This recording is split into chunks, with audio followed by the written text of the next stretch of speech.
अनागारं व्याप्तं येन जराजरं दर्शितं तद्पदं येन तस्मै श्री गुरवे नमः। तस्मै श्री गुरवे नमः। रामं रामानुजं सीतां भरतं भरतानुजं सुग्रीवं वायुसूनं च प्रणमामि पुनः पुनः। दहनतप्तसुवर्णसमप्रभं भयहरं हृदये वेताञ्जलिं श्रवणकुण्डलशोभिमुखमुजं नमत वानरराज मिहाद्भुतम्। जरत सकलसुरवृन्दा विषमगरलजहि पानकिय तेन भजसि मन मंद को कृपालु शंकर सरिस। जय हरि कृपा निधान अधम उदाहरण वाणिजिन गावत वेद पुराण को समर्थ रघुवीर सम। जय सुखदेव मुनीश्वर यदुपति दास अनन्यो जयति वादरायण चरण करण मोहि जगधन्य।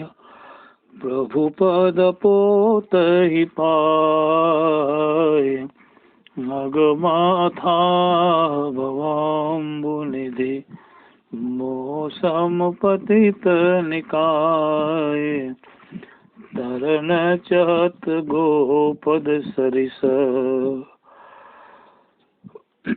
श्री तुलसी के पद कमल बार बार सिरनाय।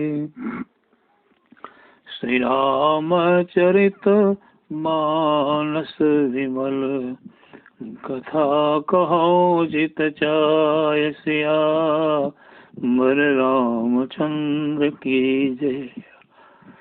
श्री राम जय जय राम। श्री राम जय जय राम। श्री राम जय जय राम।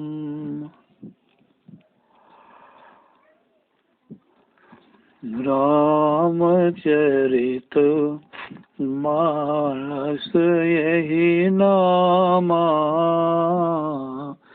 सुनत श्रवण पाइये विश्रामा। रचि महेश निज मानस राखा पाई सुसमौ शिवासन भाखा। रामचरित मानस यही नामा सुनत श्रवण पाइये विश्रामा। उपस्थित सज्जनों, गोस्वामी जी रामचरितमानस की उत्पत्ति की कथा सुना रहे हैं और इसके नामकरण संस्कार की भी चर्चा कर रहे हैं। इसका नाम रामचरितमानस है जिसके सुनने से जीव को विश्राम की प्राप्ति होती है। इसमें दो अर्थ निकल जाते हैं। एक तो पहले जीवों को सुनने में प्रवृत्त करना, इसके लिए गोस्वामी जी कहते हैं कि सुनोगे तो कल्याण की प्राप्ति होगी। और कुछ विशेष नहीं कहा गया है, लेकिन यदि विशेष को हम लेते हैं तो कहना पड़ेगा प्रेम से, आदर से। यदि निष्ठा पूर्वक सुनोगे, जब उसमें प्रवृत्ति हो जाएगी तो जीव स्वतः इसको छोड़ ही नहीं सकेगा। और तब तो एक सुंदर श्रोता के लिए, भक्त श्रोता के लिए जितने आवश्यक या अनिवार्य नियम बताए गए हैं वो सारे के सारे उस नियम को प्राप्त कर लेगा, उसमें सारे नियम उपस्थित हो जाएंगे। और क्यों? जो बोले भगवान शंकर की रचना है, किसी सामान्य व्यक्ति की ये रचना नहीं है। जो समय मिला तो समय मिलने के बाद आपने अपनी इस रचना को पार्वती जी से कैलाश पहाड़ पर सुनाने का अनुग्रह किया। पार्वती जी प्रश्न करती गईं और आप उनके प्रश्नों का उत्तर देते गए। इस प्रकार से ये कथा कहाँ पर प्रकट हुई? बोले पहाड़ पर प्रकट हुई। तो गंगा जी भी तो पहाड़ से ही निकली है, हिमालय से ही निकली है, और राम कथा भी पहाड़ से ही निकली है, कैलाश पहाड़ से निकली है। दोनों में बड़ी समता है। गंगा जी समुद्र से जा मिलती है और हमारी ये राम कथा भी अनंत कथाओं का जो स्रोत है, भंडार है, उस परमात्मा में जा मिलती है। तो प्रश्नकर्ता ने गोस्वामी जी से एक प्रश्न किया है कि बाबा, जब आपके इस मान सरोवर रूप या रामचरित मानस रूपी मान सरोवर में 7 सीढ़ियां आप बताए, तो इस मानसरोवर में जल भी होना चाहिए, क्योंकि यदि जल नहीं है तो सीढ़ियों के बनने का लाभ कुछ भी नहीं है।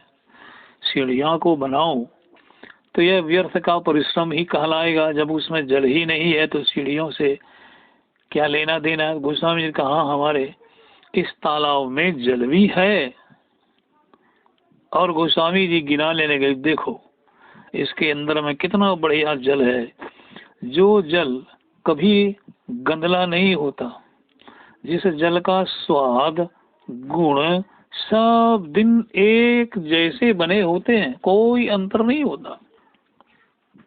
बोलो जल क्या है, आप बना बताइए ना। तो गोस्वामी जी बताने लगे कि राम सीय जस सलील सुधा सम उपमा बीची बिलास मनोरम राम सीय जस। श्री सीताराम जी का जो विमल जस है, यही विमल जस जो है, उज्ज्वल जस जो है, इस मान सरोवर में जल है। अर्थात ये 7 कांड जो एक रामचरितमानस के नाम से जाना पुकारा जाता है, इस तालाब में सीताराम जी का यश जो है वही भरा हुआ है। गोस्वामी जी के कहने का तात्पर्य यही है कि समग्र रामचरितमानस के 7 कांडों में सीताराम जी का जो पावन यश है, निर्मल यश जो है, इसकी चर्चा हुई है। इसे ही इसमें गाया गया, कहा गया है। यही इसके अंतर्गत में जल है। बोले बाबा, जब जल है तो उसमें लहरें भी तो आती होंगी ना? बोले हाँ, समुद्र में बराबर लहरें उठती रहती हैं। इस तरह से बड़ी ऊंची ऊंची बड़ी बड़ी लहरें तो किसी भी तालाब में नहीं उठ सकती हैं, लेकिन छोटी छोटी बीच बीच में कभी कभार एक लहर भी उठ जाती है। बोले वो लहर कौन है? तब बोले उपमा। बीच बीच में सीताराम जी के पावन यश के लिए जिन उपमाओं का सहारा लिया गया है ना, ये उपमाएं ही लहरें हैं, और बहुत ही सुंदर लहर, जिसको देखते ही मन हमारा आनंद से भर जाता है। हो सकता है कि पानी के ऊपर चलने वाली जो लहर है, उस लहर को देखकर वह आनंद न आए। समुद्र के किनारे कोई बैठ जाए और बड़ी ऊंची ऊंची लहरों को देखकर संभव है कि वह भयभीत हो भी जाए, लेकिन रामचरितमानस पर में उठने वाली जो लहरें हैं, उसको देखकर कोई भयभीत नहीं हो सकता। बोले मनोरम, वो तो मनोरम है। ऐसी लहरों को देखकर किसी के हृदय में भय की कोई संभावना नहीं रह जाती है।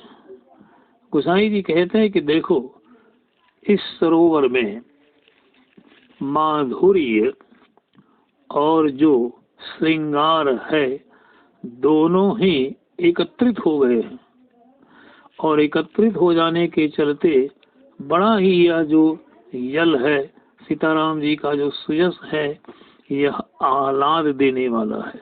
उदाहरण के स्वरूप में गोस्वामी जी कहते, देखो, पुष्प वाटिका का वर्णन, सीताराम जी के विवाह का वर्णन, ये सब जो आया है ना, ये इतना बढ़िया सर्वोत्तम या सारभूत माना गया है।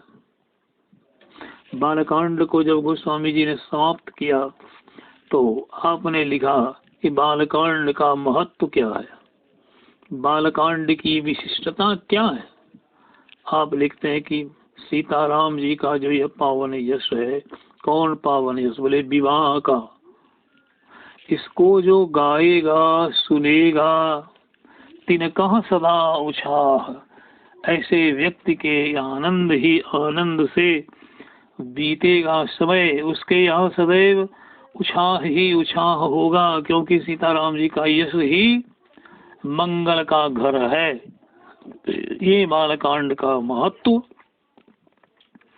गोसाई जी अपनी रामायण में लिखते हैं, प्रकट करते हैं।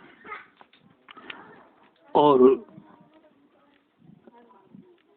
सीताराम जी की जो गोसाई जी कहते हैं सरलता है, ये कितने सरल है। प्रश्न तो ये सबसे खड़ा हुआ उठ करके सामने, बोले देखो, तो कैकेयी को भी बड़ा पश्चाताप हुआ कि जो इतने सरल हैं, इतने सरल हैं, इनको क्या कर दिया? वनवास दे दिया। इसीलिए कैकेयी के बारे में गोस्वामी जी ने कहा क्या कि लखी सिंह सहित सरल दो भाई, कुटिल रानी पछितानी अघाई। सीताराम जी और लक्ष्मण जी, इन सब लोगों की सरलता को देख करके गोसाई जी कहते हैं कुटिल रानी। कुटिल कौन? कैकेयी, जिनके हृदय में कुटिलता ही भरी हुई, जिस कुटिलता के परिणाम स्वरूप आपने यह वर मांगा कि राम जी बन जाए, भरत जी को राज्य मिले, और इसका दुष्परिणाम लीन विधवपन अपजस आपू। गोसाई जी कहते हैं कि केवल कैकेयी ही विधवा हुई, बाकी और दो रानियां नहीं हुई, शायद नहीं हुई होंगी, लेकिन इसका ये अर्थ नहीं है, विधवा तो सभी हुई। लेकिन जो एक प्रकार से हमारे यहाँ हिंदू धर्म में संस्कार होता है, उस संस्कार का हम लोग आनंद लेवें कि जब माता पिता हमारे दुनिया छोड़ के चले जाते हैं, परलोक में निवास करते हैं, तो उसका बेटा अपने माता पिता को जल देता है, भोजन देता है, माता पिता संग संग रहते हैं। लेकिन भरत जी ने कहा, जाओ, ऐसा तुमने दुष्कर्म किया कि परलोक में भी तुम्हें पिताजी के पास बैठने का स्थान नहीं होगा। यानी लोक में तो तुम पिताजी के पास से चूक गई, लेकिन इतना ही नहीं, तुम परलोक में भी पिताजी के बगल में बैठ नहीं पाओगी। यही लिन्न विधवपन। अयोध्या जी, सीताराम जी लौट कर आएंगे, राज्याभिषेक होगा, ये सारी माताएं राज्याभिषेक का आनंद लेंगी, लेकिन तुम जीवित रह करके भी आनंद नहीं ले पाओगी। कौशल्या जी सुनैना जी को क्या कह रही है अयोध्या कांड में? ईश प्रसाद आशीष तुम्हारे, सुत सुत बधु देव सरी बारी।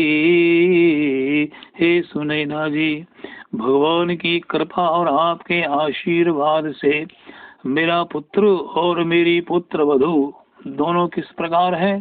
बोले देव सरी बारी। जैसे गंगा जी का जल निर्मल होता है, जैसे गंगा जी का जल दूसरों के पाप को दूर करता है, वैसे ही सुनैना जी से कौशल्या जी बोल रही हैं कि मेरा पुत्र राम और मेरी पुत्र वधु सीता जी गंगा जी के जल की समान निर्मल है, स्वच्छ है।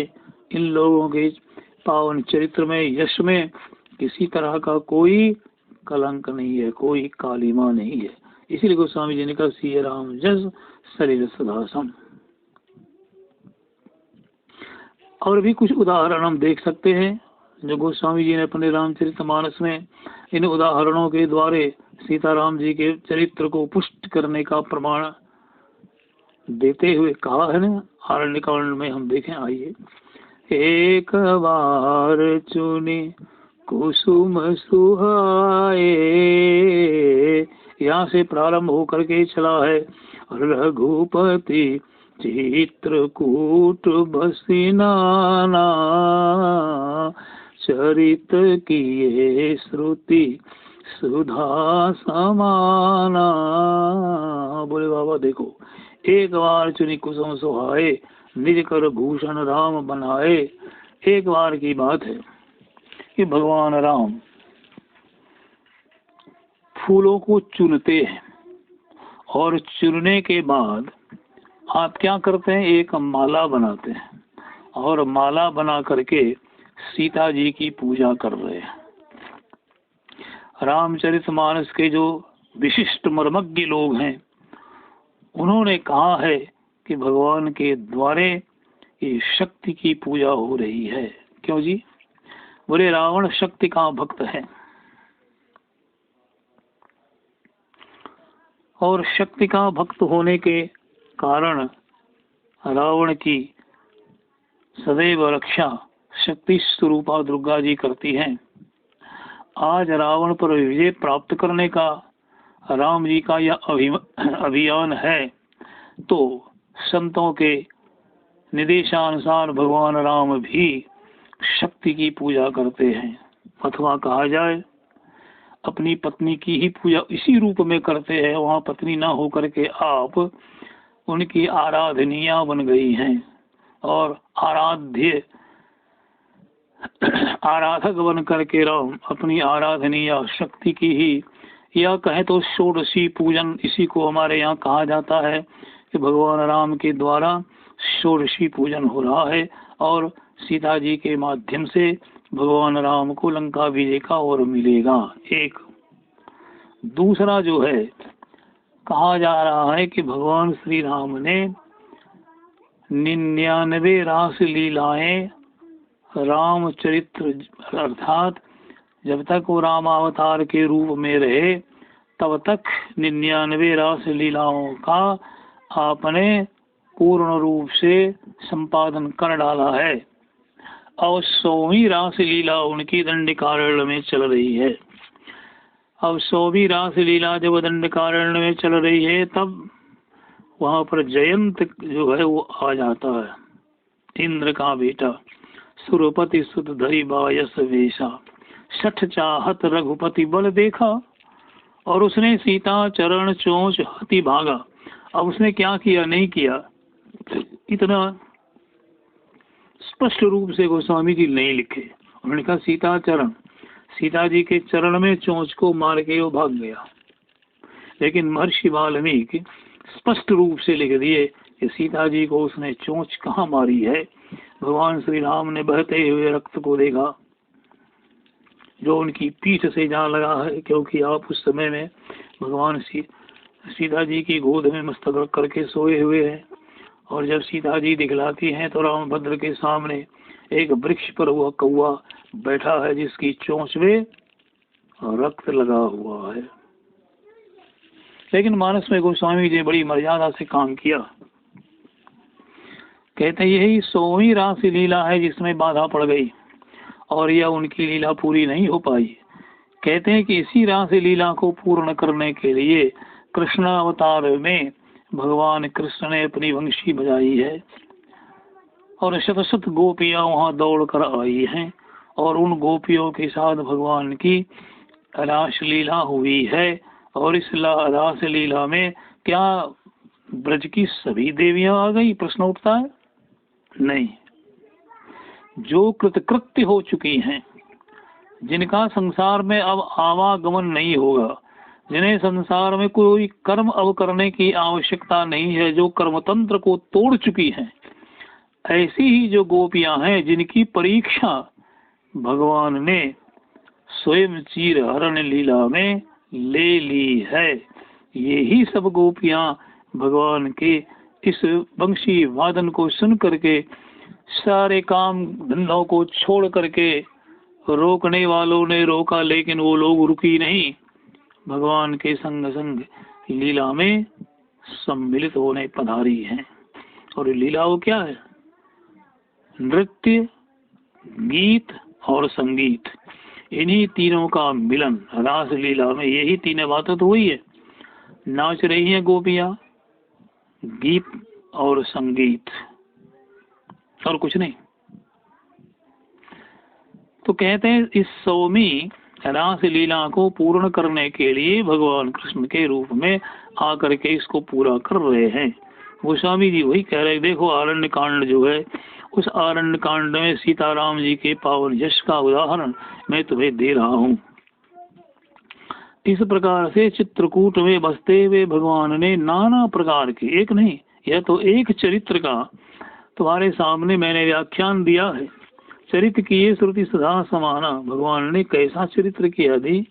बोले श्रुति सुधा जो कान के लिए अमृत तुल्य है, अर्थात कान को इस कथा के श्रवण करने से बड़ी तृप्ति मिलती है।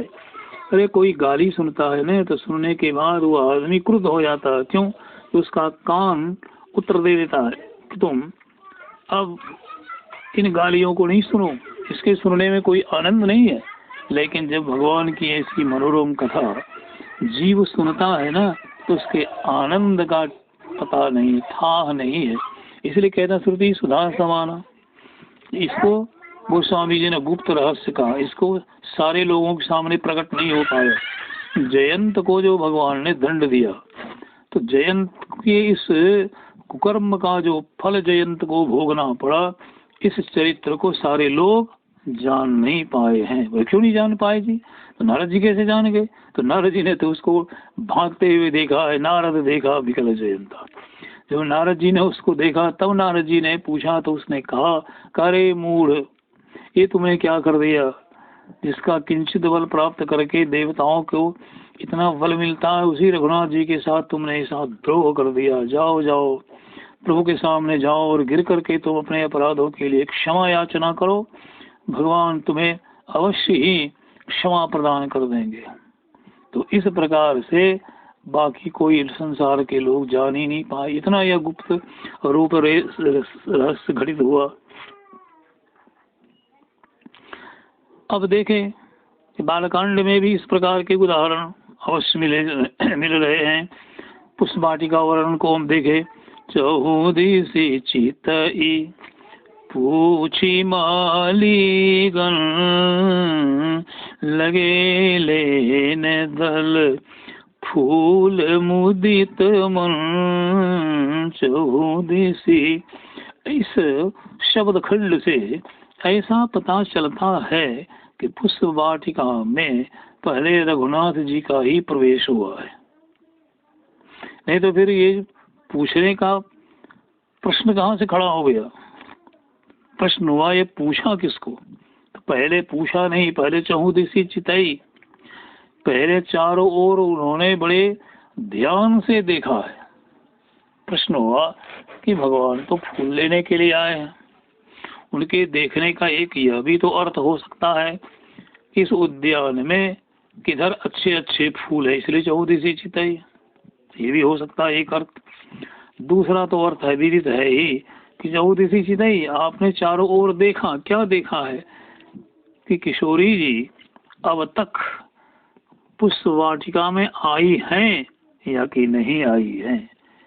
यही सबसे चौदिसी चितई का श्रेष्ठ अर्थ है।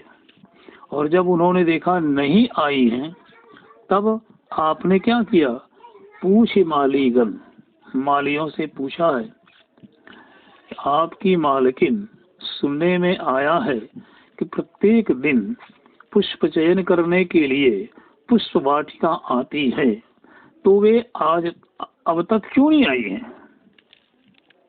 तब मालियों ने प्रभु से कहा है, हे प्रभु, अब वो ही जो ही नहीं आई हैं, उनका समय आने का हो गया है। अब वो अभी तक क्यों नहीं आई है ये मैं नहीं कह सकता हूँ, लेकिन इतना कहा जा सकता है कि पुष्प वाटिका में उनके आगमन का समय हो गया है। और यह सुनना था कि गोस्वामी जी ने बड़ा बढ़िया शब्द लिख दिया हो, लगे लेन दल, बड़े प्रेम से फूल और विल्ल पत्र को लेने लग गए। यह तो बाह्य क्रिया है, लेने लग गए बड़े प्रेम से, लेकिन उनका आंतरिक चित्र गोस्वामी जी भी हमें दिखला रहे हैं कि मुदित मन, उनके मन में कितनी प्रसन्नता है यह सुनकर। अब तो सिया जी के दर्शन होंगे, जब वो आएंगी तो यही अब अंत में होगा, लेकिन अभी केवल उन्होंने सुना भर है कि उनके आगमन का समय हो गया है, तो मुदित मन, उनका मन प्रसन्न हो गया। और जब मन प्रसन्न हो गया तो फिर प्रसन्न चित्त से क्या करने लग जाते हैं, फूल तोड़ने लग जाते हैं। लो जी, यहाँ से प्रारंभ कर दिया है सीताराम जी का पावन जस, और कहाँ तक पहुँचा दिया गोस्वामी जी ने इस पावन जस को, तो कहते हैं हृदय सरात लुनाई, हृदय से सीता जी के सौंदर्य की सराहना करते। हाँ, क्या भगवान ने सीता जी का सौंदर्य, मानो अपने हाथों से सीता जी को संवारा है, क्या सौंदर्य दिया है। तो सीता जी के बारे में वर्णन करने वाले राम जी, सुनने वाले लक्ष्मण जी, लेकिन लक्ष्मण जी कहीं बोले ही नहीं। मानो राम जी कहते चले गए और लक्ष्मण जी उनकी वाणी को सुने नहीं, प्रभाव ही नहीं पड़ा। इन लक्ष्मण जी किंचित बोल देते तो उनके चरित्र पर एक कलंक लग जाता। यहाँ नहीं बोले, जहाँ बोलने का सुंदर सुअवसर आया है, जैसे परशुराम जी के संवाद में देखिए, यदि वहाँ लक्ष्मण जी मौन रह जाते तो उनकी सारी वीरता जो है वो मिट्टी में मिल जाती। दूसरी बात, जो सेवक का धर्म है, सबते सेवक धर्म कठोरा, वो अभी समाप्त हो जाता कि आपके स्वामी को इतना कहने वाले परशुराम जी ने कह दिया और आप सुनते रह गए और आप कुछ बोले नहीं, यह सेवक का धर्म नहीं है। तो वहाँ पर लक्ष्मण जी बिन कहे बोल पड़े। लेकिन यहाँ इसलिए नहीं बोल पड़े को जानते हैं फल पापमयी है। यदि मैं कुछ बोलता हूँ तो इसका परिणाम बड़ा ही पाप से युक्त होगा। क्यों भाई, भक्ति के रूप से देखा जाए तो सीताराम जी के बारे में उनके हृदय में माता पिता के प्रति जो भाव होता है वही होता है। एक भक्त जो है, उस भक्त के हृदय में भगवान के प्रति और भक्ति के प्रति माता पिता का भाव होता है। इसीलिए माता पिता के वार्तालाप में पुत्र को मौन ही रहना चाहिए, वहाँ पर उसका बोलना मर्यादा के विहीन माना जाता है। इसी लक्ष्मण जी मौन बने रहे, कुछ बोले ही नहीं। इसलिए गोस्वामी जी कहते हैं, देखो सीताराम जी का जो पावन यश है वो कैसा है। अब फिर गोस्वामी जी राम सीता जी का यश बताते हुए कहने लगे कि जगदम्बा जानहु जी सीता, यहाँ से प्रारंभ करके तो बरसावरो जानकी जोगू, जगदम्बा जानो सी सीता।